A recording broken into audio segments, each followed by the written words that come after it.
ದೇಶ ನಿಮಗೆ ಗೊತ್ತೈತಲ್ಲ, ಯಾವ ದೇಶ ಯಾವುದೋ ಖನಿಜಗಳಿಗೆ ಪ್ರಸಿದ್ಧ ಇರ್ತೈತೆ, ಯಾವ ದೇಶ ಯಾವುದೋ ಹಣ್ಣಿಗೆ ಪ್ರಸಿದ್ಧ ಇರ್ತೈತಂತ, ಯಾವ ದೇಶ ಬರೇ ಮುತ್ತು ರತ್ನಗಳನ್ನು ತಯಾರು ಮಾಡೋದಕ್ಕೆ ಪ್ರಸಿದ್ಧ ಇರ್ತೈತಂತೆ, ಯಾವುದೋ ದೇಶ ಬರೇ ಮಸಾಲೆ ಸಾಮಾನು ಬೆಳೆದ್ರಾಗ ಪ್ರಸಿದ್ಧ ಇರ್ತೈತಂತೆ, ಯಾವುದೋ ದೇಶ ತಂತ್ರಗಾರಿಕೆ ಒಳಗೆ ಇಂಗ್ಲೆಂಡ್ದಂಥವ್ರು ತಂತ್ರಗಾರಿಕೆ ಒಳಗೆ ಬಹಳ ಪ್ರಸಿದ್ಧ ಅಂತ, ಅಮೇರಿಕಾದಂಥವ್ರು ಹೊಸ ಹೊಸ ವ್ಯಾಪಾರ ಮಾಡೋದ್ರಾಗ ಪ್ರಸಿದ್ಧ ಅಂತ. ಹಾಗಾದ್ರೆ ಭಾರತ ಎದಕ್ಕೆ ಪ್ರಸಿದ್ಧಪ್ಪ? ಭಾರತ ಎದಕ್ಕೆ ಪ್ರಸಿದ್ಧ ಅಂದ್ರೆ ಭಾರತದೊಳಗ ದೇವರು ಮತ್ತು ಧರ್ಮಕ್ಕೆ ಜಗತ್ತಿನೊಳಗ ಪ್ರಸಿದ್ಧ ದೇಶ ಯಾವುದಾದ್ರೂ ಇದ್ರೆ ಅದು ಭಾರತ. ಈ ಭಾರತವನ್ನು ಒಡಿಬೇಕಂತ ತಿಳ್ಕೊಂಡು ಬ್ರಿಟಿಷರು 150 ವರ್ಷ, ಮೊಘಲರು 1800 ವರ್ಷ ಜಂಗ ಪಚಾಡ್ನ ಜಲಮಂತ ಬಹಳ ಕದ್ದಿ ಕಡದ್ರಪ್ಪ. ಈ ದೇಶ ಒಡಿಬೇಕು, ಈ ದೇಶ ಪರಿವರ್ತನೆ ಮಾಡ್ಬೇಕಂತ 32 ತುಕಡಿ ಮಾಡ್ಬೇಕಂತ ಪ್ಲಾನ್ ಮಾಡಿದ್ರು ಲಂಡನ್ದವ್ರು. ಹೆಂಗಪ್ಪ? ಬೇರೆ ಬೇರೆ ಭಾಷಾ ಮಾತಾಡೋರ್ದು ಒಂದೊಂದು ದೇಶನ ಮಾಡಿಬಿಡ್ಬೇಕು, ಇವ್ರು ಒಕ್ಕಟ್ಟು ಇರ್ಬಾರ್ದು. ಕನ್ನಡ ಮಾತಾಡೋರ್ದೊಂದು ದೇಶ, ಮರಾಠಿ ಮಾತಾಡೋರ್ದೊಂದು ದೇಶ, ಉಡಿಯಾ ಮಾತಾಡೋರ್ದೊಂದು, ತೆಲುಗು ಮಾತಾಡೋರ್ದೊಂದು, ಮಲಯಾಳ ಮಾತಾಡೋರ್ದೊಂದು, ಅವರು ಒಂದೊಂದು ದೇಶನ ಮಾಡಿಬಿಡ್ಬೇಕಂತ ಮಾಡಿದ್ರು. ಮತ್ ಇದು ಅಲ್ಲ, ಶ್ರೀಮಂತರು ಬಡವರು ಅನ್ನೋ ಭೇದ ಹುಟ್ಟಿಸಿ ಶ್ರೀಮಂತರಿಗೊಂದು ಬಡವರಿಗೊಂದು ಮಾಡ್ಬೇಕಂತ ಮಾಡಿದ್ರು. ಇದು ಅಲ್ಲ, ಈ ಮಂದಿನ ಜಾತಿ ಮ್ಯಾಗ ಹೊಡಿಬೇಕಂತ ಮಾಡಿದ್ರು. ಕೆಲವು ಮಂದಿ ತಲೆಯಾಗ ಹಾಕಿದ್ರು, ನಿಮ್ ಜಾತಿ ಸಲಾಗಿ ನೀವು ಒಂದು ದೇಶ ಕೇಳ್ರಿ ಅಂತ. ಹೆಂಗ ಪಾಕಿಸ್ತಾನ ಕೇಳಕ್ ಹಚ್ಚಿದ್ರಲ್ಲ, ಹಂಗ ಕೆಲವು ಮಂದಿಗೆ ಪಂಜಾಬ ಸ್ವತಂತ್ರ ಆಗಿ ಸಿಕ್ಕರೆ ನೀವು ಪಂಜಾಬ ಕೇಳ್ರಿ, ನಾವೊಂದು ಸ್ವತಂತ್ರ ದೇಶ ಅಂತ ಕೇಳ್ರಿ ಅಂತ. ತಮಿಳರಿಗೆ ಏನ್ ಹೇಳಿದ್ರು ಕೆಳಗ, ನಮಗ ದ್ರವಿಡಿಸ್ಥಾನ ಬೇಕು ಅಂತ ನೀವು ಕೇಳ್ರಿ ಅಂತ ಆ ಜಾತಿಯವ್ರಿಗೆ ಅದನ್ನು ಹೇಳಿದ್ರು. ಹಿಂಗ್ ಮಾಡಿ 30-32 ತುಕಡಿ ಮಾಡ್ಬೇಕಂತ ಪ್ಲಾನ್ ಮಾಡ್ಕೊಂಡು 150 ವರ್ಷ ಗುದ್ದಾಡಿದವ್ರಿ, ಕೆಲಸ ಆಗ್ಲಿಲ್ಲ. ಒಬ್ರು ಯಾರೋ ಕೇಳಿದ್ರು ಅವ್ರಿಗೆ, ಮತ್ ಇಷ್ಟೆಲ್ಲ 100-200 ವರ್ಷ ರಾಜ್ಯ ಮಾಡಿದ್ರಲ್ಲಿ 150 ವರ್ಷ ಮ್ಯಾಗ ಯಾಕೆ ಜಮಾಸ್ಲಿಲ್ಲ ನಿಮಗೆ ಈ ಕೆಲಸ? ಇಡೀ ದೇಶನ ನಿಮ್ ಕೈಯಾಗಿತ್ತಲ್ಲ ಅಂತ ಕೇಳಿದ್ರು. ಅವ್ರಂದ್ರು, ಎಲ್ಲಿ ತನ ಈ ದೇಶದಾಗ ಈ ಗುಡಿಗಳು ಅದಾವಲ್ಲ, ದೇವ್ರು ಅದಾವು, ಎಲ್ಲಿ ತನ ಈ ದೇಶದಾಗ ಮಠಗಳು ಅದಾವಲ್ಲ, ಈ ಮಹಾತ್ಮರು ಅದಾರಲ್ಲ, ಅಲ್ಲಿ ತನ ಈ ದೇಶ ಒಳಗೆ ಯಾರಪ್ಪ ಬಂದ್ರು ಆಗುದಿಲ್ಲ, ಯಾರಪ್ಪ ಬಂದ್ರು ಆಗುದಿಲ್ಲ ಅಂತ ಹೇಳಿದ್ರಿ. ಯಾಕಂದ್ರ ಪಾಂಡುರಂಗ ಪಂಡರಪುರದಾಗ ಅವ್ರು ಕರ್ನಾಟಕದವರು ಬರ್ತಾರ, ಆಂಧ್ರದವರು ಬರ್ತಾರ, ಮಧ್ಯಪ್ರದೇಶದವ್ರು ಬರ್ತಾರ, ಗುಜರಾತ್ದವ್ರು ಬರ್ತಾರ, ನಮ್ಮ ಪಾಂಡುರಂಗ. ಇಲ್ಲಿ ಮಹಾರಾಷ್ಟ್ರದಾಗ ಇದ್ದವರು ಶ್ರೀಶೈಲ ಮಲ್ಲಿಕಾರ್ಜುನ ಹೋಗ್ತಾರ ನಡ್ಕೋತಾರ. ಅದು ತೆಲುಗುರ್ ದೇವ್ರು ಅನ್ನಂಗಿಲ್ಲ, ಅದಕ್ಕೆ ನಮ್ಮ ದೇವ್ರಂತ ನಡ್ಕೋತ ಹೋಗ್ತಾರ. ಹೋಗಿ ಶ್ರೀಶೈಲ ಮಲ್ಲಿಕಾರ್ಜುನ ನಮ್ಮ ಮನಿ ದೇವ್ರಂತ, ನಮ್ಮ ಆರಾಧ್ಯ ದೇವರು ಅಂತ. ಕಾಶಿ ವಿಶ್ವನಾಥ ಹೋಗ್ತಾರ, ನಮ್ಮದೊಂದು ದೇವರಂತ. ಉಜ್ಜಯಿನಿ ಮಹಾಕಾಲೇಶ್ವರ್ಗೆ ಹೋಗ್ತಾರ, ನಮ್ಮ ದೇವರು ಅಂತ. ಇಷ್ಟೇ ಅಲ್ಲ, 12 ಜ್ಯೋತಿರ್ಲಿಂಗಗಳು, 108 ವೈಷ್ಣವ ಕ್ಷೇತ್ರಗಳು, 51 ಶಕ್ತಿಪೀಠಗಳು ನಮ್ಮ ದೇಶದಾಗ. ಈಗ ನೋಡ್ರಿ, ಆಸಾಮದಾಗ ಕಾಮಾಖ್ಯ ದೇವಿ ಗುಡಿ ಐತಿ, ಇಲ್ಲಿಂದ ಹೋಗ್ತೈತ್ರಿ ಬಂದು ಅರ್ಕಿ ಹೊರ ಕಲಿಗೆ ಆಸಾಮ್ಕ. ನಮ್ದರಿದು ದೇವ್ರಂತ. ಅವ್ರ ಆಸಾಮಿ ಮಾತಾಡೋರ ಮಾತಾಡೋದ್ರ ಖರೆ ದೇವ್ರ ನಮ್ದಂತ. ಈಗಾಗಲೇ ಹೇಳಿದ್ರಲ್ಲ ನಮ್ಮ ವಕೀಲರು, ಗುರುಬಸಯ್ಯ ಅಜ್ಜ, ಗುರುಬಸವ ಮಹಾಸ್ವಾಮಿಗಳು ಬೀಳೂರವರು ಬಾಗಲಕೋಟದಾಗ ಮನಿ ನೀವು ಅಂತಿರೋ ಇಲ್ಲೋ ಗೊತ್ತಿಲ್ಲ, ಅವ್ರು ಹೇಳ್ದಂಗ ಆ ಭಾಗದಾಗ ಎಲ್ಲರ ಮನೆಗ ಅವ್ರು ಕೂಟೋದು. ನಮ್ಮ ಅಜ್ಜಂತಾರ ಇದೇ ಕೂಡಿಸಿದ್ದು. ಎರಡು ರಾಜ್ಯ ಕೂಡಿಸಿದವ್ರು ಯಾರಂದ್ರೆ ಇವ್ರ ಛತ್ರಪತಿ ಶಿವಾಜಿ ಮಹಾರಾಜರು ಕಾರವಾರ ಜಿಲ್ಲಾ ಬಸರೂರ್ಗೆ ಹೋಗಿದ್ರು. ಬಸರೂರ್ ಅಂತ ಒಂದು ಊರ. ಅಲ್ಲಿ ರಾಜಾಗ ಮೇಲಿಂದ ಮೇಲೆ ಕೆಲವು ಜನ ತ್ರಾಸ ಕೊಡ್ತಿದ್ರು. ಅದು ಸಮುದ್ರ ದಂಡಿ ಊರೈತಿ. ನಾವು ತಗೊಂಡು ಬರ್ತಿದ್ರು. ನಾವ್ನ್ಯಾಗ ಸೈನಿಕರು ಬಂದು ಅವ್ನು ತ್ರಾಸ ಕೊಡ್ತಿದ್ರು ರಾಜಾಗ. ಅಂದ್ಕೊಳ್ಳಿ ಆ ರಾಜನ ಹತ್ರ ನೌಸೇನಾ ಇರಲಿಲ್ಲ. ಛತ್ರಪತಿ ಶಿವಾಜಿ ವಿನಂತಿ ಮಾಡ್ಕೊಂಡ ಆ ಕಾಲದಾಗ ಕಾರವಾರ ಜಿಲ್ಲಾದಾಗ ಒಬ್ಬವ ಅಂಕೋಲಾದ ಹತ್ರ ಬಸರೂರಿದು. ಅವಾಗ ಛತ್ರಪತಿ ಶಿವಾಜಿ ಮಹಾರಾಜರು ತಮ್ಮದು ಏನು ಆರ್ಮಾರ್ ಇತ್ತಲ್ಲ ಕಳಿಸ್ಕೊಟ್ಟು ಶತ್ರುಗಳನ್ನ ಶಿಸ್ತಿನಾಗ ಕತ್ತರಿಸಿ ಹಾಕಿದ್ರು. ಹೊಳ್ಳಿ ಅಂದು ಬರಲಿಲ್ಲ ಆ ಊರಿಗೆ ಶತ್ರುಗಳು. ಇವತ್ತು ಸಹಿತ ಬಸರೂರಾಗ 3 ದಿವಸದ ಜಾತ್ರೆ ಮಾಡ್ತಾರೆ. ಆ ಜಾತ್ರೆಯಾಗ ಆ ಹೊಳಿ ಸಮುದ್ರ ದಂಡಿಯಿಂದ ಪಾಲ್ಕ್ಯಾಗ ಕುಂದರ್ಸ್ಕೊಂಡು ಛತ್ರಪತಿ ಶಿವಾಜಿನ ಅವರ ಊರಂದೊಂದು ಗುಡಿ ಐತೆ, ಗುಡಿ ಕರ್ಕೊಂಡು ಹೋಗ್ತಾರೆ. ಹೋಗಿ 3 ದಿವಸ ಉತ್ಸವ ಮಾಡ್ತಾರೆ. ಇದು ಏನಾಯ್ತು ಮುಂದ ಅಂದ್ರ ಮರಾಠಿ ಮತ್ತು ಕನ್ನಡದವ್ರನ್ನ ಕೂಡಿಸುವಂತ ಕೇಂದ್ರ. ನಮ್ಮ ಈ ದೇವಸ್ಥಾನಗಳದಾವಲ್ಲ ಇವ ನಮ್ಮನ್ನು ಈ ಕಾಶ್ಮೀರ ಐತಪ್ಪ. ಅಮರನಾಥ್ ಎಲ್ಲೈತಿ? ಗುಡ್ಡದಾಗ. ಇಲ್ಲಿದ್ದಾವ ಯಾವಾರ ಅಂದಾರನ ಅದು ಕಾಶ್ಮೀರಿ ಒಳದೈತಿ, ನಾವ್ಯಾಕೆ ಹೋಗ್ಬೇಕಂತ. ಎಲ್ಲ ಇವರ ಅಲ್ಲಿರ. ಹೌದ? ಶಾರದಾ ಪೀಠ ಐತಿ ಕಾಶ್ಮೀರದಾಗ. ನಮಸ್ತೆ ಶಾರದೆ ದೇವಿ ಕಾಶ್ಮೀರ ಪುರವಾಸಿನಿ ನಾವು ಹಾಡ್ತೀವಿ. ದಿನ ಸ್ತೋತ್ರ ಅಂತೀವಿ. ನಮ್ಮ ಸಾಧಾರಣ ಹುಡುಗರು ನಮಸ್ತೆ ಶಾರದಾದೇವಿ ಕಾಶ್ಮೀರ ಪುರವಾಸಿನಿ. ಕಾಶ್ಮೀರ ಪುರವಾಸಿನಿಯಾದಂಥ ಶಾರದಾದೇವಿಗೆ ನನ್ನ ವಂದನೆಗಳು ಅಂತ.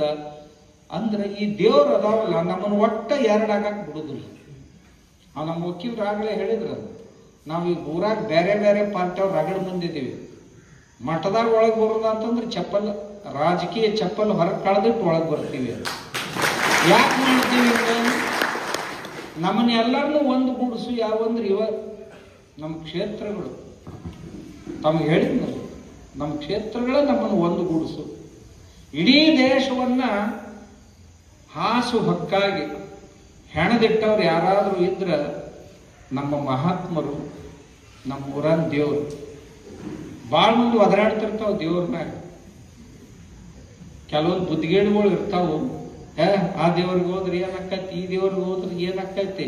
ಆ ದೇವ್ರು ತನ್ನ ಮೈ ಮ್ಯಾಲಿಂದ ತಾನ ಏನು ಸಾಮಾನು ಅದಕ್ಕೆ ರಕ್ಷಣೆ ಮಾಡ್ಕೊಳಕ್ ಆಗುದಿಲ್ಲ, ನಿಮ್ಮನ್ನ ಏನ್ ಮಾಡ್ತಾನ, ಹಿಂಗ್ ಒದರಾಡ್ತಿರ್ತಾವ. ನೋಡ್ರಿ ನೀವು ಒಂದ್ ಜರ. ಮತ್ ಅವ್ರ ಮಾತ್ಕ ಅವರು 200 ವರ್ಷ ಹಿಂಗ್ ಹೇಳಕ ಬ್ರಿಟಿಷ್ ಹಿಂಗ್ ಹೇಳಿ ಹೋಗ್ಯಾರ. ಅದಕ್ಕೆ ಅವ್ನ ಇನ್ನ ಹೇಳ್ತಾರ. ಅವ್ರು ಈಗೂನು ಹೇಳ್ತಾರ. ನಿಮ್ಮೂರಾಗೂ ಇರ್ತಾರಂತವ್ರು. ಅಲ್ಯಾಕ ಗುಡಿಗೆ ಹೋಗ್ಬೇಕು, ಅಲ್ಯಾಕ ಭಜನೆ ಮಾಡ್ಬೇಕು, ಅಷ್ಟು ವೇಳೆ ಏನ್ರ ಸೇವಾ ಮಾಡ್ರಿ ಪುಣ್ಯ ಬರ್ತೈತಿ ನಿಮ್ಗಂತ ಹೇಳ್ತಾರ. ಪೂಜಾ ಯಾಕೆ ಮಾಡ್ತೀರಿ? ಪೂಜಾ ಮಾಡ್ಕೊಳ್ಳುವಷ್ಟು ಟೈಮ್ದಾಗ ಏನ್ರ ಒಂದು ಸಾಮಾಜಿಕ ಕೆಲಸ ಮಾಡ್ರಿ, ದೇಶಕ್ಕೆ ಒಳ್ಳೇದಾಕೈತೆ ಅಂತ ಹೇಳ್ತಾರೆ. ಈ ಮುಂಡೆ ಮಕ್ಕಳ ಮನ್ಯಾಗ ಏನು ಮಾಡುದಿಲ್ಲ. ಮತ್ತೆ ಇವ್ರು ಮಾಡ್ಯಾರ ಹೇಳ್ಬೇಕಲ್ಲ, ಏನು ಮಾಡುವುದಿಲ್ಲ. ಬರೇ ಉಪದೇಶ ಮಾಡ್ಕೊತ ಹೋಗೋರಪ್ಪ. ಯಾಕಂದ್ರೆ ಉಪದೇಶ ಮಾಡುವಷ್ಟು ಸುಲಭ ಕೆಲಸ ಜಗತ್ತಿನಾಗ ಮತ್ತೊಂದು. ಉಪದೇಶ ಕೊಡುವಷ್ಟು ಧಾರಾಳವಾಗಿ ಮತ್ತೇನು ಕೊಡಕ್ ಬರುವುದಿಲ್ಲ. ಜರ ಮಾಡಿ ಹೇಳಿದ್ರೆ ಕಿಮ್ಮತ್ತ ಏನು ಮಾಡುದು. ಈಗೂನು ಹೇಳ್ತಾರೆ. ಆದ್ರೆ ನಮ್ಮ ಮಂದಿ ಯಾರು ಈ ಮಾತು ಕೇಳಿಲ್ಲ ಇವತ್ತಿಂದ. ಕೆಲವು ಮಂದಿ ನಮ್ಮ ಸ್ವಾಮಿಗಳು ಅವು ಕ್ಯಾಮೆ ಹಾಕೊಂಡಾವ್, ಎಲ್ಲ ಮಾಡ್ತಾವ್. ಮಾಡಿ ಗುಡಿಯಾಗ ಯಾಕೆ ಹೊಕ್ಕಿರಿ ಅಂತಾವ್. ಮತ್ತ ಅದು ಬಸವಣ್ಣನ ಹೆಸರು ತಗೊಂಡು ಎಲ್ಲ ಮುಂಡೆ ಮಕ್ಕಳೇ ಬಸವಣ್ಣಪ್ಪನ ಹೆಸರು ತಗೊಂಡು ಬಸವಣ್ಣ ಹಂಗ ಹೇಳ್ಯಾನ, ಬಸವಣ್ಣ ಹಿಂಗ ಹೇಳ್ಯಾನ, ಗುಡ್ಯಾಗ ಹೋಗ್ಬೇಡ್ರಿ, ಪೂಜಾ ಮಾಡ್ಬೇಡ್ರಿ, ಅಭಿಷೇಕ ಮಾಡ್ಬೇಡ್ರಿ, ಇವತ್ತಿ ಹಚ್ಕೋಬೇಡ್ರಿ, ಕುಂಕುಮ ಹಚ್ಕೋಬೇಡ್ರಿ, ಕೈಯಾಗ ಬಳಿ ಹಾಕೋಬೇಡ್ರಿ, ಆಮ್ಯಾಗ ಕೊಳ್ಳಾಗ ಮಂಗಳಸೂತ್ರ ಕಟ್ಕೋಬೇಡ್ರಿ. ಇವೆಲ್ಲ ಯಾರೋ ಏನೋ ಮಾಡಿದಂತ ಗುಲಾಮಿಯ ಸಂಕೇತ. ಏನ್ ಬಾಯಿ ಬಂದದ್ದ ಬಡಬಡಿಸ್ತಿರ್ತಾವ. ಮತ್ತು ಅವ್ರು ಕೂಡ ಕೆಲವು ಮಂದಿ ಇರ್ತಾರೆ ಇಂಥ ಸ್ವಾಮಿಗಳು ಕೂಡ. ಅವರು 50 ವರ್ಷ ಅವ್ರು ಕೂಡ ಅದಾರ, ಒಬ್ರು ಅವ್ರದ್ದು ಹೇಳಿದ್ದನ್ನು ಕೇಳಿಲ್ಲ. ಅವ್ರ ಮನ್ಯಾಗ ಹೋಗಿದ್ ನಾನು, ಇಂಥ ಸ್ವಾಮಿಗಳು ಅದಾರಲ್ಲ ಅವ್ರ ಮನೆಗೆ ಹೋಗಿದ್ ನಾನು. ಸ್ವಾಮಿಗಳ ಜೊತೆಗೆ ಯಾವಾಗಲೂ 12 ತಾಸು ಇರೋರ ಮನೆಗೆ ನಾವು ಹೋದೆ. ಏನು ಮತ್ತು ನಿಮ್ಮ ಗುರುಗಳು ದಿವಸ ಎಲ್ಲ ಇದನ್ನ ಉಪದೇಶ ಮಾಡ್ತಿರ್ತಾರ, ಮತ್ತು ನೀ ಇಷ್ಟು ವರ್ಷ ಅವ್ರು ಕೂಡ ಇರ್ತಿದ್ದಿ, ಮತ್ತು ನಿಮ್ಮ ಮನ್ಯಾಗೆಲ್ಲ ಜಗಲಿ ಮ್ಯಾಗ ಎಲ್ಲ ದೇವ್ರು ಅದಾವಲ್ಲ ಅಂತ ನಾ ಕೇಳಿದೆ. ಅವ್ರು ಹಂಗೆ ಹೇಳ್ತಿರ್ತಾರೆ ಹ್ಞೂ ಅನ್ನೋದು ನಾವು ನಮ್ದ ಮಾಡ್ತೀವಿ. ಮತ್ತು ಗುರುಗಳ ಮನೆಗೆ ಬಂದ್ರೆ ಸಿಟ್ಟಾಗೋದಲ್ಲ ನಿಮ್ಮ ಮ್ಯಾಗ ಅಂತ ನಾ ಕೇಳಿದೆ. ಅವ ಏನಂದ, ಗುರುಗಳು ನಾಳೆಗೆ ಬರ್ತಾರಂದ್ರೆ ಇವತ್ತು ಮುಂಜಾನೆ ಎಲ್ಲ ಒಳೆ ಮಾಡಿ ಇಟ್ಟಿರ್ತೀವಿ, ಅವ್ರ ಭಾಗಗಳನ್ನ ಮತ್ತೆ ಮಂಡಿಸ್ತೀವಿ. ಅವ್ರಿಗೆ ಸಮಾಧಾನ ಮಾಡೋದ್ರಪ್ಪ, ಎಷ್ಟು ಬರ್ತಾವ ಅಷ್ಟ ಒಂದು 5-10 ನಿಮಿಷ ಅವ್ರಿಗೆ ತೆಗೆದು ಇಡೋದು, ಅವ್ರ ಭಾಗಗಳನ್ನ ಮಟ್ಟ ಇಡೋದು ಅಂತ ಅಂದ್ರೆ ನಮ್ಗಿಂತ ನೀವು ಎಷ್ಟು ಶಾಣ್ಯಾರ ಗೊತ್ತಾಗ್ತಿಲ್ಲ. ನಾವೇನೇ ಕೇಳೋಲೇಕಪ್ಪ, ನಾವೇ ನಮ್ಗೆ ಅನುಕೂಲ ಬಂದಂಗೆ ಯಾವಾಗ ಏನೇನೋ ಹೇಳ್ಕೊತ ಅಡ್ಡಾಡ್ತಿರ್ತೀವಿ. ನೀವು ನಮ್ಗೆ ಶಾಣ್ಯಾರ ಅದಿರೋ ಇಲ್ಲ, ನಿಮಗೆ ಗೊತ್ತೈತಿ. ನಮಗೆ ಮನಿ ದೇವ್ರೈತಿ, ನಮಗೆ ಗ್ರಾಮ ದೇವ್ರೈತಿ, ನಮಗೆ ಇಷ್ಟ ದೇವ್ರು ಅದಾವು. ಇದ್ರೊಳಗೆ ಏನೂ ಬಿಡಬಾರ್ದು, ಎಲ್ಲವನ್ನೂ ಆರಾಧನೆ ಮಾಡ್ಕೊಂಡು ಬಂದೀವಂತ ನಮ್ಮ ಮನೆ ಉಳ್ದಾವು, ಊರು ಉಳ್ದಾವು, ದೇಶ ಉಳ್ದೈತಿ. ಈ ದೇಶದ್ರೋಹಿಗಳು ಧರ್ಮದ್ರೋಹಿಗಳು ನಮ್ಮನ್ನ ಧರ್ಮ ಪಥದಿಂದ ವಿಚಲಿತ ಮಾಡ್ಬೇಕಂತ ರಗಡ ಪ್ರಯತ್ನ ಮಾಡ್ತಾರೆ. ಮೊದಲ ಹಿಂಗ ಪ್ಯಾಂಟ್ ಶರ್ಟ್ ಹಾಕೊಂಡು ಮಾತಾಡ್ತಿದ್ರು, ಈ ಕಾವಿ ಹಾಕೊಂಡು ಮಾತಾಡಕತ್ತಾರೆ. ಆದ್ರೆ ಸಮಾಜದವ್ರು ಯಾರು ಕಿಮ್ಮತ್ ಕೊಡ್ಲಿಲ್ಲ ಅಂದ್ರೂ ಸಣ್ಣಗ ಅವ್ರಿಗೆ ನಡ್ದಾ ಇರ್ತದೆ. ಆದ್ರೆ ಈ ದೇಶ ಹಿಂಗ್ ಮುಟ್ಟಿಗೆ ಹಿಡಿದಿಟ್ಟವ್ರು ಯಾರು ಅಂದ್ರೆ ನಮ್ಮ ದೇವರು, ನಮ್ಮ ಧರ್ಮ ಅಂತ ನಮ್ಮ ದೇಶ ಬಲಿಷ್ಠ ಐತಿ. ಇದನ್ನು ಮಹಾತ್ಮರು ಮಾಡ್ತಾರೆ. ಯಾಕಂದ್ರೆ ನಮ್ಮ ಮಹಾತ್ಮರು ನಿಸ್ವಾರ್ಥಿಗಳು. ಅವ್ರಿಗೆ ಆ ಜಾತಿಯವರು ಈ ಜಾತಿಯವರು ಹಿಂಗ ಹಂಗ ಅಂತ ಮನಸ್ಸಿನಾಗ ಇರಬಾರ್ದು. ಅದು ಸ್ವಾಮಿಗಳ ಹಂಗೆ ಎಂದೂ ಭೇದ ಭಾವ ಎಣಿಸ್ತಿರ್ಲಿಲ್ಲ. ಹಿಂಗಾಗಿ ಸಮಾಜ ಎಲ್ಲರೂ ಅವ್ರ ಮ್ಯಾಗ ಶ್ರದ್ಧೆಯಿಂದ ನೋಡ್ಕೊಂಡು ಹೋಗ್ತೀವಿ. ಯಾರಾದ್ರೂ ಸ್ವಾಮಿ ಮನಸ್ಸು ಕೆಡ್ತಂತಂದ್ರೆ ಸ್ವಾಮಿಗಳು ಇಲ್ಲಿ ತನ ಬೇಸಿದ್ರಲ್ಲ, ಏನು ತೆಲಿಗಿಲಿ ಹೋಗ್ತಾರೆ ಅಂತ ಖಾಸಗಿಯಾಗಿ ಮಾತಾಡಕ್ಕೆ ಶುರು ಮಾಡ್ತೈತಿ ಮಂದಿ. ಇದ್ರಿಗೆ ಮಾತಾಡೋದಿಲ್ಲ. ಆದ್ರೆ ನಮ್ಮ ಕಿವಿ ಎಷ್ಟು ಸೂಕ್ಷ್ಮ ಇರ್ಬೇಕಂದ್ರೆ ಗಾಡಿಗೂ ಕಿವಿ ಕೊಟ್ಟಿರ್ಬೇಕು, ಗಾಡಿಗೂ ಕಿವಿ ಕೊಟ್ಟಿರ್ಬೇಕು. ಒಬ್ಬ ಸಾಮಾನ್ಯನ ಮಾತಿಗೂ ಸಹಿತ ಕಿಮ್ಮತ್ತಿರ್ಬೇಕು. ನಿಮ್ಗೆ ಹೇಳ್ತೀನಿ, ರಾಮ ಪಟ್ಟಾಭಿಷೇಕ ಆಗಾಗ ಇಡೀ ಅಯೋಧ್ಯೆನ ಅವನ ಬೆನ್ನ ಹಿಂದೆ ನಿಂತಿತ್ತು. ಆದ್ರೆ ಒಬ್ಬಕಿನ ವಿರೋಧ ಮಾಡಿದ್ರು. ಯಾರ ಪೈಕಿ? ಕೈಕೇಯಿ. ಹೌದಲ್ಲ? ನಿನಗೆ ಬೇಡ ಆಗಿದ್ರೆ ನಾ ಹೊಕ್ಕಿನವ ಅಂದ. ಹೌದು, ನಿನಗೆ ಒಬ್ಬಕ್ಕಿಗೆ ಬೇಡ ಆಗಿದ್ರು ನಾ ಹೊಕ್ಕಿನವ ಅಂದ. ಯಾಕಂತಂದ್ರೆ ನಿನ್ನ ಮನಸ್ಸು ನೋಯಿಸೋದು ನನಗೆ ಇಚ್ಛಾ ಇಲ್ಲ. ಆಕೆ ಒರಿಜಿನಲ್ ಕೈಕೇಯಿ ಇತ್ತು. ಆಕಿನ ವಿಚಾರ ಏನಿತ್ತು ಆಕಿಗೆ ಗೊತ್ತಿತ್ತು. ಅರಣ್ಯದೊಳಗೆಲ್ಲ ರಾವಣನ ಸೇನಾ ಬಂದು ಕುಂತೈತಿ, ಧರ್ಮ ನಷ್ಟ ಮಾಡಕತ್ತೈತಿ, ಗುರುಕುಲಗಳನ್ನೆಲ್ಲ ಬೆಂಕಿ ಹಚ್ಚಾಕತ್ತಾರ, ದೇವಾಲಯಗಳಿಗೆಲ್ಲ ಬೆಂಕಿ ಹಚ್ಚಾಕತ್ತಾರ, ಯಜ್ಞ ಸಂಸ್ಥೆಗಳನ್ನೆಲ್ಲ ಹಾಳು ಮಾಡಾಕತ್ತಾರ, ಋಷಿ ಮುನಿಗಳ ಕಗ್ಗೊಲೆ ಮಾಡಾಕತ್ತಾರ. ಇದನ್ನ ನಿಯಂತ್ರಣ ಮಾಡ್ಬೇಕಾದ್ರೆ ರಾಮ ಅರಣ್ಯದಾಗ ಹೋದ್ರ ಆಕತಿ, ಇರ್ಲಿಕ್ಕೆ ಆಗುದಿಲ್ಲ ಅನ್ನೋದು ಆಕಿಗೆ ಪಕ್ಕಾ ಗೊತ್ತಿತ್ತು. ಜನ ನನಗೆ ಎಷ್ಟು ಕೆಟ್ಟಕ್ಕೆ ಅಂದ್ರೆ ಅನ್ನೋಲ್ರಕ ಅಂತ ತಿಳ್ಕೊಂಡು ಆಕಿ ಎಲ್ಲರ ಕಡೆಯಿಂದ ಬಯಸ್ಕೊಂಡು ಇವ್ನ ಮನೆ ಹೊರಗೆ ಹಾಕಿದ್ಲು. ಅವಾಗ ಇಡೀ ಎಲ್ಲ ದೇಶದೊಳಗೆ ಅಲ್ಲೆಲ್ಲಿ ಏನೇನು ಅವಾಗಿನ ಕಾಲದ ನಕ್ಸಲ್ವಾದಿಗಳದ್ದು ರಾವಣನ ಸೇನಾ ಅಂದ್ರೆ ತಾಟಕಿ, ಸುಬಾಹು, ಮಾರೀಚ, ಇದೇನ್ ಕೆಟ್ಟಿತ್ತು, ಶೂರ್ಪನಖ, ಇನ್ನ ಬಾಳ ಮಂದಿ ಅದಾರ. ಅಲ್ಲೆಲ್ಲ 10,000, 20,000, 4,000, 8,000 ಇಂಥ ಸೈನ್ಯ ಇದ್ದು ಈ ಸಂಸ್ಕೃತಿಯನ್ನು, ಭಾರತೀಯ ಸಂಸ್ಕೃತಿಯನ್ನು ಹಾಳು ಮಾಡಕ್ಕೆ ಅವಾಗೂ ಪ್ರಯತ್ನ ಮಾಡಿದ್ದು. ಅದು ಕೈಕೇಯಿ ಗೊತ್ತಿತ್ತು, ಅಷ್ಟು ಬುದ್ಧಿವಂತೆ ಇದ್ಲಕ್ಕೆ. ಅದಕ್ಕಂತ ರಾಮನ್ನ ಅರಣ್ಯಕ್ಕೆ ಕಳಿಸಿದ್ವಿ. ಇವಾದ್ರೆ ಇವನ್ ನಿಗ್ರಹ ಹಾಕವು, ಇವ್ರ ನಿಗ್ರಹ ಮಾಡೋರು ಯಾರೂ ಇಲ್ಲ ಅನ್ನೋದಕ್ಕೆ ಗೊತ್ತಿತ್ತು. ಅದಕ್ಕೆ ಕಳಿಸಿದ್ರು. ಈಗೆಲ್ಲ ಅಂತ ಕೈಕೆ ಅದಾವ್ರಿ. ಈಗೆಲ್ಲ ಮನ್ಸಣ್ಣನ ವಂಶ ಅಂದ್ರೆ ಭಾಳ ಕೊಂಡಿ ಮನ್ಸಣ್ಣಗಳು ಅಲ್ಲಿ ಹಚ್ಚ ಮುಂಜಾನೆ ಒಂದ್ ಕಡೆ ಹಚ್ಚಿರ್ತಾರ, ಮಧ್ಯಾಹ್ನದಾಗ ಒಂದ್ ಕಡೆ ಹಚ್ಚಿರ್ತಾರ, ಮತ್ ಸಂಜೆ ಕಡೆ ಒಂದ್ ಜರ ಹಚ್ಚಿರ್ತಾವ. ಎಲ್ಲ ಕಡೆ ಹಚ್ಚಿ ಮನೆಗೆ ಬರ್ಬರಾಗ ಇವ್ರ ಮನ್ಯಾಗ ಹೊತ್ತಿರ್ತಾರೆ. ನೋಡ್ಬೇಕಾದ್ರೆ ನಾವು ಎಂದೂ ಸುಖಿ ಇರಂಗಿಲ್ಲ. ಆದ್ರೆ ನಮ್ಮ ಸಮಾಜ ಯಾವಾಗಲೂ ಮಾನ್ಯತೆ ಕೊಟ್ಕೊಂಡು ಧರ್ಮ, ದೇವರು ಧರ್ಮಕ್ಕೆ ಮಾನ್ಯತೆ. ಅಂಥ ಈ ನಮ್ಮ ಊರೂರೊಳಗಿನ ದೇವಸ್ಥಾನಗಳು, ನಮ್ಮ ಊರಾಗ ದೇವಸ್ಥಾನಗಳು ಈ ಕಾಲಭೈರವನಾಥನ ದೇವಸ್ಥಾನ ಜಾತ್ರೆ ಬಂದ್ರೆ ಯಾರ ಒಬ್ಬರ ಓಡ್ತಾನೆ, ಮುಂಬೈಗೆ ಹೋದವನು ಓಡಿ ಬರ್ತಾನ, ಗುಜರಾತ್ಗೆ ಹೋದವನು ಓಡಿ ಬರ್ತಾನ, ಚೆನ್ನೈಗೆ ಹೋದವನು ನಮ್ಮೂರು ಜಾತ್ರೆ ಐತೆ ನಾವು ಹೋಗು. ಯಾರ ಪೈಕಿ ಯಾಕಿರೋಲ್ಲಕ್ಕ ಕಾಲಭೈರಪ್ಪನ ಜಾತ್ರೆ ಐತೆ ನಾವು ಹೋಗ್ಬೇಕು, ಬರ್ತೀವೋ ಇಲ್ಲೋ, ಎಲ್ಲರನ್ನೂ ಕೂಡಿಸ್ತೈತಿಲ್ಲೋ.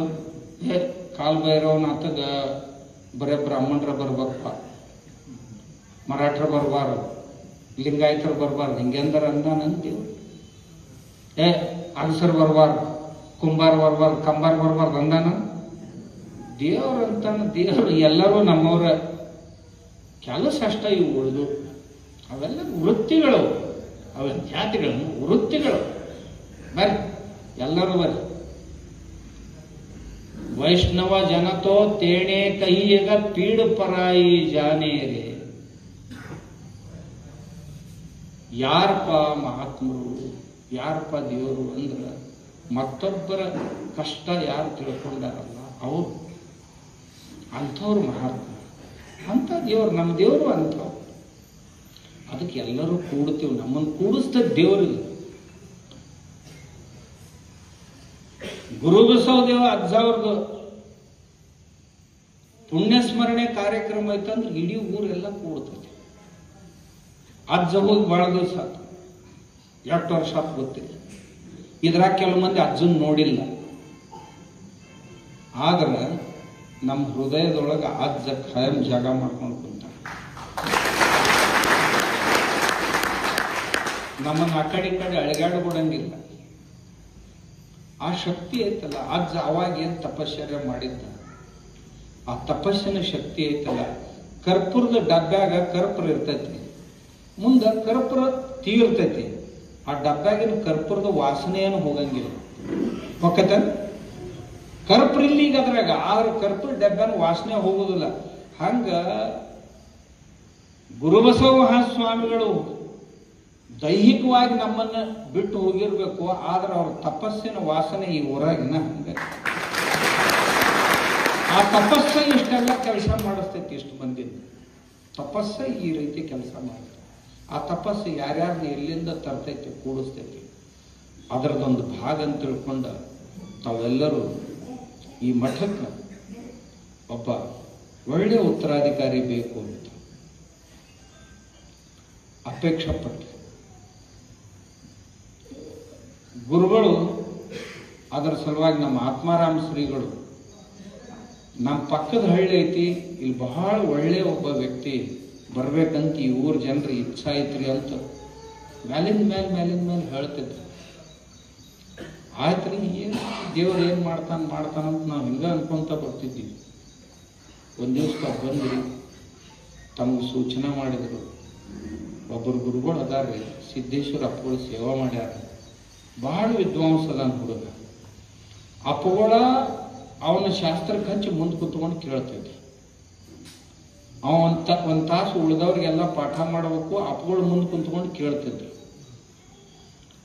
ಅಪ್ಪಗಳು ಪ್ರಸಾದ ಕುಂತ್ರಂದ್ರ, ಸಿದ್ದೇಶ್ವರ ಅಪ್ಪಗಳು ಪ್ರಸಾದ ಕುಂತ್ರಂದ್ರ ಒಂದು ಯಾವ್ದಾರ ವಿಷಯ ತೆಗೆದು ಅದ್ರ ಬಗ್ಗೆ ಹೇಳೋ, ಮಾತಾಡೋ, ಒಂದ್ ಜರ 2-3 ಕೂಡಿ ಚರ್ಚೆ ಮಾಡ್ರಿ ಅಂತಿದ್ರು. ಅವ ಹೆಂಗ ತಯಾರಾಗ್ಯಾನಂದ್ರ ವಚನಶಾಸ್ತ್ರದೊಳಗೂ ಬಲ್ಲಿದ, ಯೋಗ ಶಾಸ್ತ್ರದಲ್ಲಿಯೂ ಬಲ್ಲಿದ. ನಾವೇನಿರ್ತೀವಿ, ಒಂದು ಶಾಸ್ತ್ರ ತಿಳ್ಕೊಂಡಿವಿ, ಮತ್ತೊಂದನ್ನು ಒಟ್ಟ ತಿಳ್ಕೊಂಡ್ರಂಗಿಲ್ಲ. ಆದ್ರೂ ಅದು ಗೊತ್ತಿಲ್ಲದಕ್ಕೆ ಬೇಕೋತ ಅಡ್ಡಾಡ್ತಿರ್ತೀವಿ. ತಿಳ್ಕೊಂಡಿಲ್ಲ, ನಾವು ಓದೇ ಇಲ್ಲ, ಓದ್ಲಾರದಕ್ಕಿದು ಚಲೋ ಇಲ್ಲ ಅಂತ ಹೇಳ್ಕೊಂತ. ಆದ್ರೆ ಈ ಮನುಷ್ಯ ಎಲ್ಲ ಕಲಿಸ್ಯಾರಂತೆ ಸಿದ್ದೇಶ್ವರಪ್ಪಗಳು. ಈ ಮನುಷ್ಯ ಭಗವದ್ಗೀತಾನೂ ಓದ್ಕೊಂಡವ, ಉಪನಿಷತ್ತುಗಳನ್ನು ಓದ್ಕೊಂಡವದಾನ, ಕೇಳ್ಕೊಂಡವದಾನ ಬುದ್ಧಿಯವರ ಸಾನ್ನಿಧ್ಯದ. ಪ್ರಭುದೇವರ ವಚನಗಳನ್ನು ಚಿಂತನೆ ಮಾಡುವಾಗ ಮೈಸೂರಾಗ ಅಪ್ಪುಗಳು ಗೂಡು 2-3 ವರ್ಷ ವಚನ ನಿರ್ವಚನ ಅಂತ ಒಂದು ದೊಡ್ಡ ಗ್ರಂಥ ವಿದ್ವಾಂಸರು ಕೂಡ್ತಿದ್ರು. ಸಿದ್ದೇಶ್ವರ ಅಪ್ಪಗಳು ಅವ್ರಿಗೆ ಡಿಕ್ಟೇಷನ್ ಮಾಡ್ತಿದ್ರು, ನೀವು ಅಲ್ಲೇ ಇರ್ತಿದ್ದ. ಎಲ್ಲೇ ಹೋದರೂ ಸಹಿತ ಅವ್ರ ನೆರಳಿನಂತೆ ಹಿಂದಿದ್ದು ಕೊನೆಯ ಉಸಿರಿನವರೆಗೂ ಅವರು ಸೇವಾ ಮಾಡಿ. ಅದಕ್ಕೆ ಈ ಹುಡುಗ ಒಳ್ಳೆಯದ ನೋಡ್ರಪ್ಪ ಅಂತ ನಾನು ನಿಮ್ಗೆ ಹೇಳಿ, ತಾವು ನೋಡಿದ್ರಿ, ಇನ್ನೊಂದಿಬ್ಬರು 3 ಯಾರ ಇದ್ರಿ ಹೇಳ್ರಿ ಅಂದೆ. ಕನ್ಫ್ಯೂಸ್ ಆಗೋದು ಬೇಡ ಅಂತ ಹೇಳಿ, ಈಗಿಲ್ಲ ನಾವು ಕೌಲ್ ಹಚ್ಚೋರು ಅದೀವ್ರಿ, 1-2-3 ಹೆಸರಿದ್ರೆ ಕೌಲ್ ಹಚ್ಚ್ರಿ, ಮತ್ತು ದೇವ್ರಿಗೆ ಕನ್ಫ್ಯೂಸ್ ಮಾಡೋರು ನೀವು ಅಂತ ಕೇಳಿ. ನೀವು ಕನ್ಫ್ಯೂಸ್ ಹಾಕಿರಿ ಮತ್ತು ನಮ್ಮ ದೇವ್ರಿಗೆ ಕನ್ಫ್ಯೂಸ್ ಮಾಡ್ತೀರಿ ಅಂತನ್ನ. ಮತ್ತೇನು ಮಾಡೋದು, ಇವ್ರಿಗೆ ಹಚ್ಚಿ ನೋಡ್ರಿ, ಹತ್ತಲಿಲ್ಲ ಅಂದ್ರೆ ಬರ್ರಿ ಮತ್ತೊಬ್ಬರನ್ನ ಹೇಳ್ತೇನೆ. ಯಾಕಂದ್ರೆ ನಾ 3-4 ಮಂದಿನ ತೋರಿಸಿದೆ, 2 ನಪಾಸ್ ಮಾಡಿದ್ರಿ ಅಂದ್ರೆ ಅವ್ರ ಮನಸ್ಸಿಗೆ ಹತ್ತೈತಿ. ಆಮೇಲೆ ಸಮಾಜದಾಗ ಓದ್ತಾರ, ಅವ್ರು ಬೀಳೋರವ್ರು ಇವ್ರು ನಪಾಸ್ ಮಾಡಿದ್ಯಾರ ಅಂತಾರಿಲ್ಲ. ಆ ಬೀಳೋರವ್ರು ನಪಾಸ್ ಮಾಡಿ ಹೋಗ್ಯಾರಂದ್ರೆ ಇದ್ರಾಗ ಏನೋ ಕೊಟ್ಟೈತಿ ಅಂತ ಮುಂದೆ ಅವ್ರದ್ದು ಪ್ರಚಾರ. ಅದಕ್ಕೆ ದಯವಿಟ್ಟು ಹಂಗೆ ಮಾಡಬೇಡ್ರಪ್ಪ. ಇವ್ರು ಒಬ್ಬರದ ಕೌಲ್ ಹಚ್ಚರಿ, ಹತ್ತಲಿಲ್ಲ ಅಂದ್ರೆ ನೋಡೋಣ. ಯಾಕಂದ್ರೆ ನಿಮ್ಮ ಮನಸ್ಸಿನಾಗೂ ಏನು ವಂಚನೆ ಇಲ್ಲ, ನಮ್ಮ ಮನಸ್ಸಿನಾಗೂ ಏನು ಯಾವುದ್ರ ಬಗ್ಗೆನೂ ಸಂಶಯ ಇಲ್ಲ. ನಾವು ಆ ಮಠದ ಉತ್ತರಾಧಿಕಾರಿ ಒಳ್ಳೆಯವ ಸಿಗ್ಬೇಕು. ಇಡೀ ಊರ ಬಯಸ್ತೈತಿ ನಮ್ಮ ಊರಿಗೆ ಬರೋ ಸ್ವಾಮಿ ನಂಬರ್ 1 ಇರ್ಬೇಕಂತ, ನಂಬರ್ 2 ಇರಬಾರ್ದು. ನಾವಾಗ ಹೇಳಿದೆ ಆ ಹುಡುಗನ ವೈರಾಗ್ಯದ ಬಗ್ಗೆ, ಆ ಹುಡುಗನ ನಿರ್ಲಿಪ್ತತೆಯ ಬಗ್ಗೆ, ಆ ಹುಡುಗನ ವಿದ್ವತ್ತಿನ ಬಗ್ಗೆ, ಆ ಹುಡುಗನ ಸಾಧನೆಯ ಬಗ್ಗೆ ಯಾರೂ ಸಂಶಯ ತಾಳುವ ಅವಶ್ಯಕತೆ ಇಲ್ಲ. ಅದಕ್ಕೆ ನಾ ಗ್ಯಾರಂಟಿ ಅಂತ ಹೇಳಿದ್ದೆ. ಆಮ್ಯಾಗ ಎಲ್ಲರ ಜೊತೆ ಬೆರೆತು ನಮ್ರತೆಯಿಂದ ಇರುವಂಥ ವ್ಯಕ್ತಿಮತ್ವ ಐತಿ. ಎಷ್ಟು ವರ್ಷ ಅಪ್ಪಗಳ ಸಾನ್ನಿಧ್ಯದಾಗ ಅದನ್ನ ನೀವು ಹಚ್ಚಿ ನೋಡ್ರಿ ಅಂತ. ದೇವರು ನಿಮ್ಮ ಮಾತು ಕೇಳಿದ್ನೋ ಇಲ್ಲೋ, ಒಂದೇ ಗಜ್ಜಿನಾಗ 2 ಮಿನಿಟ್ನಾಗ ಕೌಲು ಕೊಟ್ಟನಪ್ಪ. ಹಂಗೆ ಸಾಧ್ಯ ಐತಂತ ಅವ್ರು ಕೊಡು ಇಲ್ಲ. ಯಾಕಂದ್ರೆ ನಿಮ್ಮ ಮನಸ್ಸೆಲ್ಲರೂ ನಿಷ್ಪಾಪಿದ್ದು, ನಮ್ಮ ಮನಸ್ಸಿನಾಗೂ ಏನು ಪಾಪ ಇಲ್ಲ. ನಾ ಹೇಳಿದ್ ತಮಗೆ, ನಾವೆಲ್ಲರೂ ನಿಸ್ವಾರ್ಥ ಭಾವನೆಯಿಂದ ಇದನ್ನು ಮಾಡ್ತೀವಿ ಅಂದ್ರೆ ದೇವರು ನಮ್ಮ ಪ್ರಾರ್ಥನೆ ಕೇಳಕ್ಕಿಲ್ಲನು. ಕಾಲ್ ಭೈರಪ್ಪ ಹೋಗ್ರಿ, ಕಾಲ್ ಭೈರಪ್ಪ ತಯಾರಾಗಿ ಕುಂತಿದ್ದು ಯಾವಾಗ ಬಂದವರು ಬರ್ತಾವ ಊರವ್ರಂತ. ನೀವೆಲ್ಲ ಇಡೀ ಊರ್ ಮಂದಿ ಕೂಡಿದ್ರಿ, ಕ್ಯಾಮೆರಾ ಹಚ್ಚಿದ್ರಿ, ಹೊರಗೇನದು ಸ್ಕ್ರೀನು ಹಚ್ಚಿದ್ರಿ. ಯಾಕಂದ್ರೆ ಎಲ್ಲ ಪಾರದರ್ಶಕ ಇರ್ಬೇಕು ವ್ಯವಹಾರ, ಎಲ್ಲಿ ಮತ್ತೆ ಅಂಗಡಿ ಆಗ್ಬಾರ್ದಂತ, ಮತ್ತೆ ಯಾರ ಏನಾರ ಗದ್ದಲ ಹಾಕಿಕ್ಯಾರ ಅಂತ ನೀವೆಲ್ಲ ಏನ್ ಸರ್ಕಾರದವ್ರು ಮಾಡ್ಲಕ್ಕಿಲ್ಲ. ಅದಕ್ಕಿಂತ ಬಂದೋಬಸ್ತ್ ಮಾಡಿದ್ರು. ಯಾಕಂದ್ರೆ ನಮ್ಗೆ ಯೂತ್ ಕಳಿಸಿದ್ರ ನೋಡಿದ್ ನಾನು ಮಾಡಿದ್ರಪ್ಪ. ಮಂದಿ ಬೆರಕಿರ್ತೈತಿ ನಿಮ್ಗೆ ಏನು ಮಾಡಿದ್ರಿ. ದೇವರ ದಾರಿ ನೋಡ್ತಿದ್ ನಿಮ್ದು, ಇವ್ರು ಊರವ್ರು ಯಾವಾಗ ಬರ್ತಾರಂತ. ಹೋಗಿ ನೀವು ಏನ್ ನಿರ್ಣಯ ಮಾಡಿರೋದು ಭಾಳ ಚಲೋ ಆಯ್ತು ಹೋಗ್ರಿ ಅಂತ ನಿಮ್ಗೆಲ್ಲರಿಗೆ ಕಾಲ್ ಭೈರವನಾಥ ಆಶೀರ್ವಾದ ಮಾಡಿ.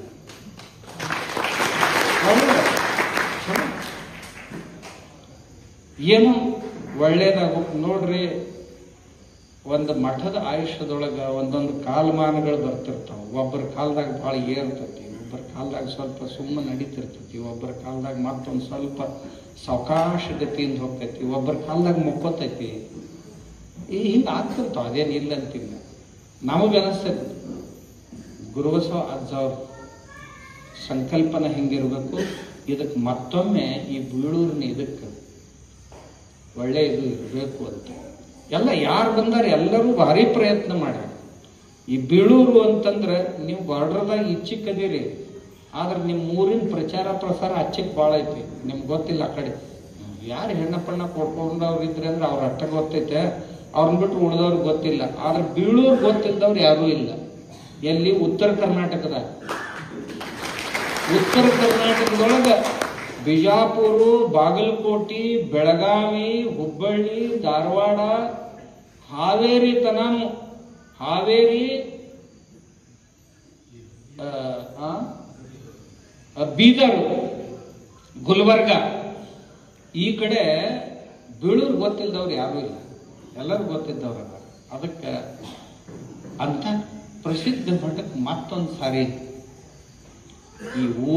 ಈ ಊರಿನ ಕೀರ್ತಿ ಪತಾಕೆ, ಧರ್ಮದ ಕೀರ್ತಿ ಪತಾಕೆ ಮತ್ತೊಂದು ಸಾರಿ ಬರೇ ಇವೆರಡೇ ರಾಜ್ಯ ಅಲ್ಲ, ದೇಶದ ತುಂಬ ಹೋಗ್ಬೇಕು. ಈ ಮನುಷ್ಯಾಗ ನೋಡ್ರಿ ಒಳ್ಳೆ ಹಿಂದಿ ಬರ್ತೈತವ, ಕನ್ನಡದೊಳಗಂತೂ ಒಳ್ಳೆ ಚಲೋ ಅದಾನ, ಸಂಸ್ಕೃತ ಚೆನ್ನಾಗಿ ತಿಳ್ಕೊಂಡವದಾನ, ಮರಾಠಿ ಜರ ಜರ ಮಾತಾಡ್ತಾನ, ಜರ ಜರ ತಿಳ್ಕೊಂಡಾನ, ಇಂಗ್ಲೀಷು ಚೆನ್ನಾಗಿ ಓದ್ಕೊಂಡು ಬರ್ಕೊಂಡದಾನ. ಹಿಂಗೆ 4-5 ಭಾಷೆಗಳನ್ನು ಬಲ್ಲವರದಾರ ಸ್ವಾಮಿಗಳು.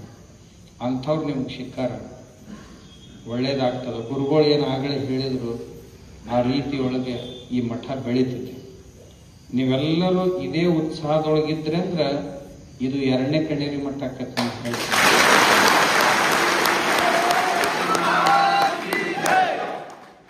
ಇನ್ನ ಕಣೇರಿ ಮಠನ ಒಂದ್ ಜರ ಹಿಂದಕ್ಕೆ ಬೀಳ್ಬೇಕಾರೆ ನಿಂಬದು ಮುಂದಕ್ಕೆ ಹೋಗ್ಬೇಕು. ಯಾಕಂದ್ರೆ ನಾ ಯಾವ ಊರಾಗ ಅದಿನಲ್ಲ, ಆ ಊರಾಗ ನಾವು ಆದಾಗ ಆ ಊರನವ್ರು 5 ಮಂದಿ ಸಹಿತ ಮಠಕ್ಕೆ ಬರ್ತಿದ್ದೆ. ಇಡೀ ಊರ ವಿರುದ್ಧ ಇವನು ಎಲ್ಲಿ ಮಠಗಳು ಇರ್ತಾವ, ಮಠ ಒಂದು ಕಡೆ, ಊರು ಒಂದು ಕಡೆ. ಬಹಳ ಮಠಗಳು ನೋಡಿ ನಾ ಹಿಂದೆ, ಊರೊಂದು ಕಡೆ, ಮಠ ಒಂದು ಕಡೆ. ಯಾಕಂದ್ರೆ ಎಲ್ಲೇ ತಪ್ಪಿರ್ತೈತಿ ನಮ್ಮ ಸ್ವಾಮಿಗಳು ಸುತ್ತಮುತ್ತ ಏನು ದಲಾಲರು ಇರ್ತಾರಲ್ಲ, ಅವ್ರು ಒಟ್ಟ ನಮ್ಮನ್ನ ಕೂಡುಗೊಡಂಗಿಲ್ಲ. ನಮ್ಮ ಮಠದಾಗ ಹಿಂಗ ಮಾಡಿದ್ರು ನಮ್ಮ ಅಜ್ಜವ್ರ ಕಾಲದಾಗ.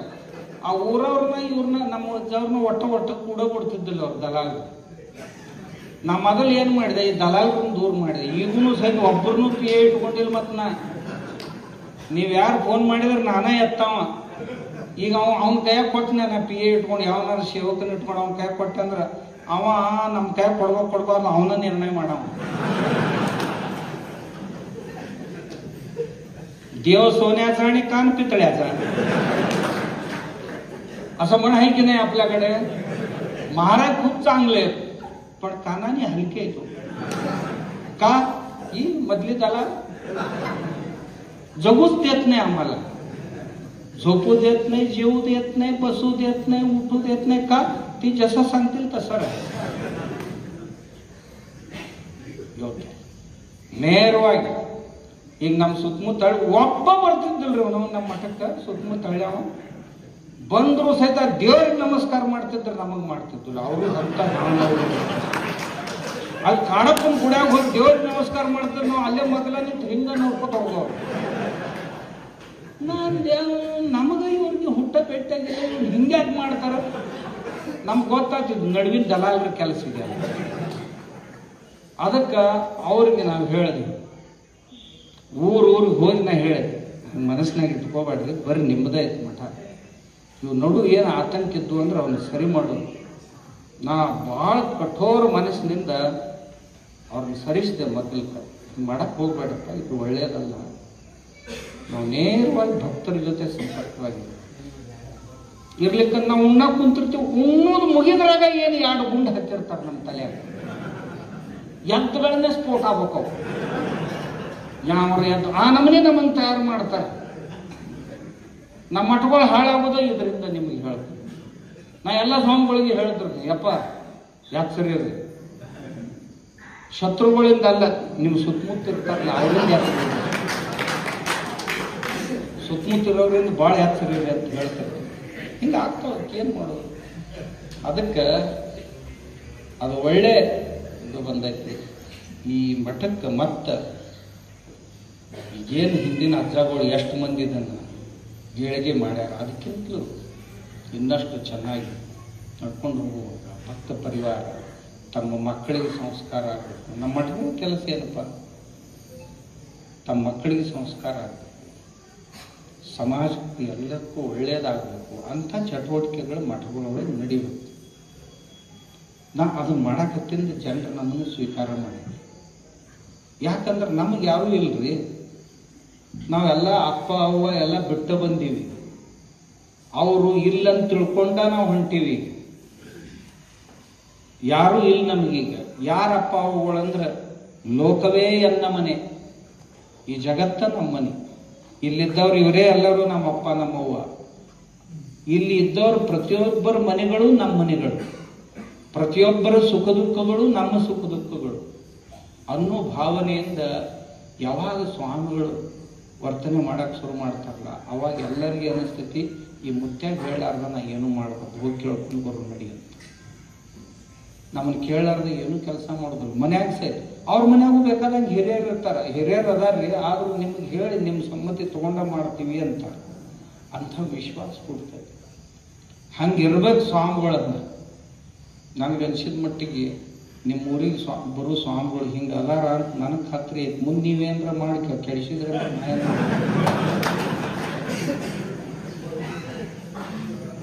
ಹಂಗೇನೋ ಮಾಡಬೇಡ್ರಿ ಅಂತ ನಿಮ್ಗೆ ಹೇಳಕತ್ತೇನೆ. ಇರಲಿಲ್ಲ ಅಂದ್ರೆ ಈ ಕಡೆ ಒಬ್ಬ ಹೋಗಿ ಆ ಕಡೆ ಒಬ್ಬ ಹೋಗಿ ಸ್ವಾಮಿ ಬರಾದರ ಚಲೋ ಹಿಂಗ್ಯಾಕ ಹಿಂದಾಗಡೆ ಹುಡ್ಕಾಡಂಗೆ ಆಗ್ಬಾರ್ದು. ಹಂಗಾಗೋದಿಲ್ಲ. ಅವ್ರು ಭಾಳ ಒಳ್ಳೆಯವ್ರಿದ್ದಾರೆ, ತಾವು ಒಳ್ಳೆಯವ್ರಿದ್ದೀರಿ. ನೀವು ನೋಡಿ ಬಹಳ ಸಂತೋಷ ಆಯ್ತು. ನಾ ಮೊದಲನೇ ಸಾರಿನೇ ಊರಿಗೆ ಬಂದೀನಿ, ನೀವೆಲ್ಲ ಕೆಲಸ ಮುಗಿಸಿ ಬಿಟ್ಟು ಬೀಗರು ಬಿದ್ದರು ಬಂದ್ರು ಹೊಳ್ಳಿ ನೋಡ್ಲಾರ್ದ ಮಂದಿ ಬರ್ತಾರ ಅವ್ರ ದಿವಸ. ಅವ್ರೆಲ್ಲಿ ಹೋಗೋರ್ದಾರ ನಡ್ರಿ ಮನೆಗೆ ಬರ್ರಿ, ನಾ ಹಿಂದಾಗಡೆ ಬರ್ತೀನಿ ಅಂತ ಅಲ್ಲೇ ಕಟ್ಟಿ ಮ್ಯಾಗ ಕುಂದ್ರು ಮಂದಿ. ನೀವೆಲ್ಲ ತೋಟಪಟ್ಟೆಯಾಗಿರೋ ಮಂದಿ, ಅದ್ರಾಗ ಮಳಿ ಒಂದು ಐತಿ, ಹೊಲ್ದಾನ ಕೆಲಸಗಳು ಒಂದು ಈಗ ಬಿಟ್ಟು ಬಂದೆಪ್ಪ. ಗುರುಗಳಿಗೆ ನಾ ಧನ್ಯವಾದ ಹೇಳ್ತೇನೆ ಯಾವಾಗಲೂ. ಈ ಮುತ್ಯ ನಿಮ್ಮ ಊರಿನ ಬಗ್ಗೆ ಇದ್ರ ಬಗ್ಗೆ ಬಹಳ ಕಳಕಳಿ ಒಳ್ಳೆ, ಏನೂ ಸ್ವಾರ್ಥ. ಬುದ್ಧಿಯವ್ರ ಹತ್ರ ಎಷ್ಟೋ ವರ್ಷ ಸೇವಾ, ಅವ್ರಕ್ಕಿಂತ ಮುಂಚೆ ಇವರ ಸೇವಾ ಹಾಕಿದ್ರು, ಇವ್ರ ನಂತರ ಅವ್ರು ಬಂತು. ನೋಡ್ರಿ ನೀವು ಬೀಳೋರವ್ರು ಹೆಂಗೆ ಒಬ್ರು ಇಲ್ಲೇ ನಿಮ್ಮ ಮಗ್ಳು ಅದಾರ, ಈಗ ಇನ್ನೊಬ್ರು ನಿಮ್ಮೂರಿಗೆ ಬರ್ಲಕ್ಕ. ಈ ಬೀಳೂರು ಅಂತ ಯಾವಾಗಲೂ ಅಂತಿದ್ರು. ಬಹಳ ಸಂತೋಷ.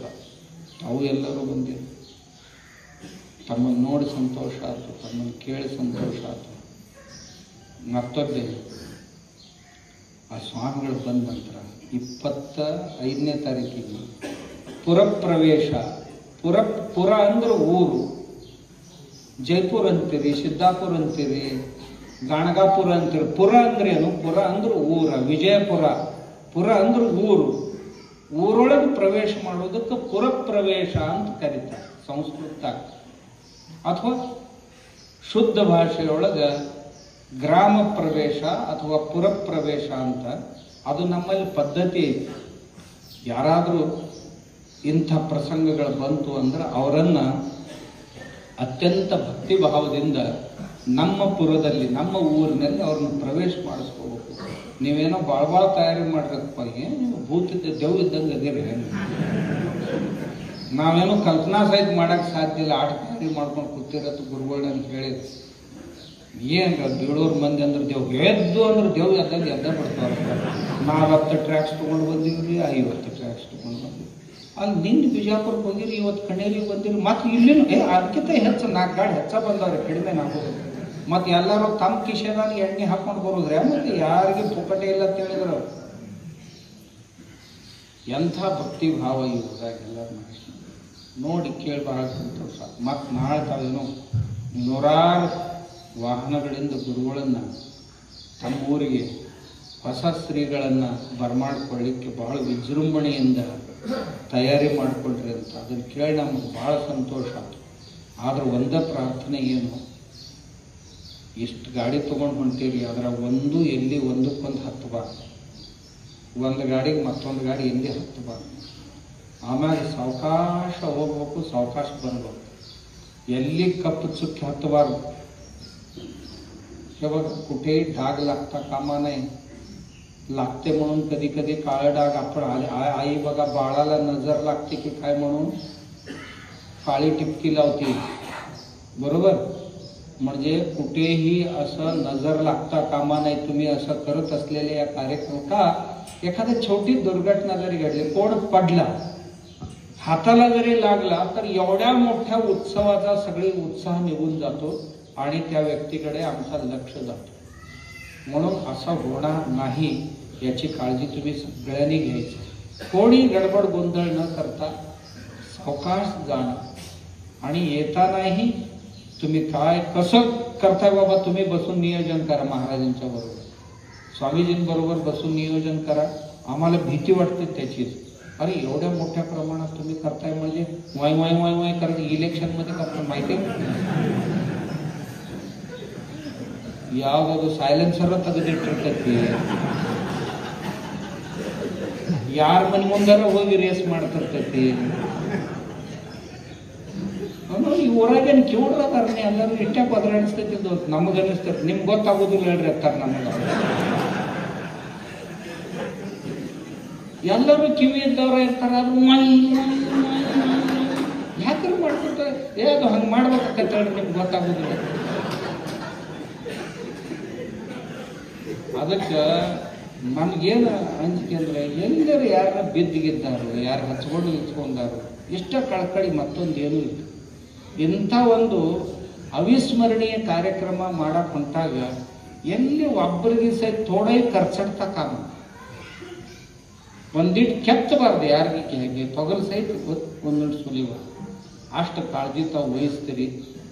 ಅತ್ಯಂತ ವಿಜೃಂಭಣೆ. ಇದು ಇನ್ನೊಬ್ಬರಿಗೆ ಆದರ್ಶ ಆಗುವಂಗೆ ನೀವೇನು ತಯಾರಿ ಮಾಡಿರಲ್ಲ ಅಂತ ಕೇಳಿದ್ರೆ ಹೆಂಗೆ ಮಾಡಬೇಕಪ್ಪ. ಧರ್ಮ ಜೀವಂತ ಐತಿಲ್ಲ ನೋಡಕ್ ಬೀಳೂರ್ಕ ಬರ್ಬೇಕು. ಭಾಳ ಮಂದಿ ಅಂತಾರೆ ಏನು ಧರ್ಮ, ಭಾಳ ಮಂದಿ ಅಂತಾರೆ ಏನ್ರಿ ಇದು ಕಲಿಯುಗ ಬಂದೈತಿ, ಧರ್ಮನ ಉಳ್ದಿಲ್ಲ ಅಂತಾರೆ. ಬರೀ ಬೀಳೂರಾಗ ಧರ್ಮ ಹೆಂಗೈತಿ ನೋಡಕ್ ಸಿಗ್ತೈತೆ ಅಂತ ಅನಿಸ್ಬೇಕು. ನಿಮ್ಮನ್ನ ನೋಡಿದ್ರೆ ಅನಿಸ್ತೈತಪ್ಪ ನಮ್ಗೆ. ನೀವು ನಿಮ್ಮ ಉತ್ಸಾಹ ಕಳೆದ 2 ತಿಂಗಳಿಂದ ನಾನು ನೋಡಾಕತ್ತೀವಲ್ಲ, ನೋಡಿದ್ರೆ ಬರೀ ಬೀಳೋರಾಗ ಧರ್ಮ ಹೆಂಗೈತೆ ಅನ್ನೋದು ಗೊತ್ತಾಕೈತೆ ನಿಮ್ಗೆ ಅಂತ ಹೇಳ್ಬೇಕು ಅನ್ನಿಸ್ತೈತೆ. ನಾವು ಆದ್ರೆ ಒಂದಿಷ್ಟು ಕಾಳಜಿ ತಗೊಂಡ್ರಿ ಅಂದ್ರೆ ಭಾಳ ಚಲೋ ಆಕೈತಿ. ಉತ್ಸವದಿಂದ ಶ್ರೀಗಳನ್ನು ಬರಮಾಡಿಕೊಳ್ರಿ. ಅತ್ಯಂತ ವೈಭವದಿಂದ 20-25 ದಿವಸ, ಆ ಕಡೆ ಒಂದು 21, ಈ ಕಡೆ ಒಂದು 5-6 ಅಂದ್ರೆ 1 ತಿಂಗಳು ಆಕೈತೆ ಹೆಚ್ಚು ಕಡಿಮೆ. 28 ದಿವಸ ಭಾಳ ಚಂದ ಪ್ರವಚನ ಮಾಡ್ತಾರೆ. ಪ್ರವಚನ ಕೇಳಬೇಕು, ಪ್ರಸಾದ ವ್ಯವಸ್ಥೆ ಆಗಬೇಕು, ಎಲ್ಲ ಆಗಬೇಕು. ತಾಯಂದಿರು, ಮಕ್ಕಳು, ಯುವಕರು ಎಲ್ಲರೂ ಸೇರಿ ಮೊದಲಿಂದು ನಿಮ್ಮ ಊರಾಗ ಐತೆ ಯಾವಾಗಲೂ ಪ್ರಸಾದದ್ದು ಜವಾಬ್ದಾರಿ ತಗೊಂಡ್ರಿ ಅಂತ. ನೀವು ಯಾರು ಲಕ್ಷ ಕೊಡೋರಿದ್ರಿ ಅಂತ, ಯಾರು 50,000, 25,000, 11,000 ನೋಡ್ರಿ. 5 ರೂಪಾಯಿ ಕೊಟ್ಟವನು ಸಹಿತ ನಮ್ಮ ದೃಷ್ಟಿಯಿಂದ 1 ಲಕ್ಷ ಕೊಡೋನು ಸಮಾನನ. ಅವನ ಕಷ್ಟ, ಅವನಿಗೆ ಪರಿಶ್ರಮ ಇರ್ತೈತೆ ಅವನಿಗೆ. ಇನ್ನು ಕೆಲವು ಮಂದಿ ಇದ್ದೂ ಸಹಿತ ಬಡವ್ರು ಹಾಕಿರ್ತಾರೆ. ದೇವರು ಅವ್ರನ್ನ ಸಾಕಷ್ಟು ಶ್ರೀಮಂತರನ್ನ ಮಾಡಿ, ದೇವ್ರು ರೊಕ್ಕ ಕೊಟ್ಟಾನ, ಮನಸ್ಸಟ್ಟು ಬಡವ ಐತಿ, ಅವ್ನು ಇನ್ನಷ್ಟು ಶ್ರೀಮಂತ ಮಾಡೋದು ದೇವ್ರಿಗೆ ಪ್ರಾರ್ಥನೆ ಮಾಡ್ತಾರೆ. ಇದಕ್ಕಿಂತ ಹೆಚ್ಚಿಗೆ ಏನು ಮಾಡ ಕೆಲವು. ಆದ್ರೆ ನಿಮ್ಮೂರಾಗ ಹಂಗೆ ಯಾರು ಬಡವರಿಲ್ಲ, ಧನದರಿದ್ರರು ಇಲ್ಲ, ಮನದರಿದ್ರರು ಇಲ್ಲ. ನಮ್ಮ ಕಡೆ ಮನದರಿದ್ರರು ಬಾಳಪ್ಪ. ಹೋಗಿ ಗೋವಾಕ್ ಹೋಗು, ನಾವು ದಾರು ಕುಡಿದು ಕುಡ್ದಾಡಿ ಸತ್ತು ಬರ್ತಾವ. ಬರೀ ಇಲ್ಲಿ ಒಬ್ಬರ ಕೈ ಮ್ಯಾಗ ಒಂದಿಟ್ಟು ನೀರು ಹಾಕಂದ್ರೆ ಅಂತಾವ. ನಿಮಗೆ ಹೆಂಗೆ ಬುದ್ಧಿಯಾಗಿದೆ ಅಂದ್ರೆ ಸಂಸ್ಕಾರ ಈ ಮಣ್ಣಾಗ ಬಂದಿದೆ. ಅಜ್ಜ ಮಾಡಿದ ಸಂಸ್ಕಾರ, ಅಜ್ಜ ಮಾಡಿದ ಸಂಸ್ಕಾರ. ಅಜ್ಜನ ಕೀರ್ತಿ ಪಟಾಕಿ ಮತ್ತೊಂದು ಸಾರಿ ಎಲ್ಲ ಕಡೆ ಹಬ್ಬಬೇಕು, ಹಬ್ಬಿಸ್ತೀರಿ. ಕಾರ್ಯಕ್ರಮ ಯಶಸ್ವಿಯಾಗಿ ಸಾಗಲಿ ಅಂತ ಪ್ರಾರ್ಥಿಸಿ ತಮ್ಮೆಲ್ಲರಿಗೂ ಮತ್ತೊಮ್ಮೆ ಶರಣಾರ್ಥಿಗಳನ್ನು ಹೇಳ್ತಾ, ಧನ್ಯವಾದಗಳನ್ನು ಹೇಳ್ತಾ ನನ್ನ ಮಾತಿಗೆ ವಿರಾಮ ಕೊಡ್ತೀನಿ. ನಮಸ್ಕಾರ.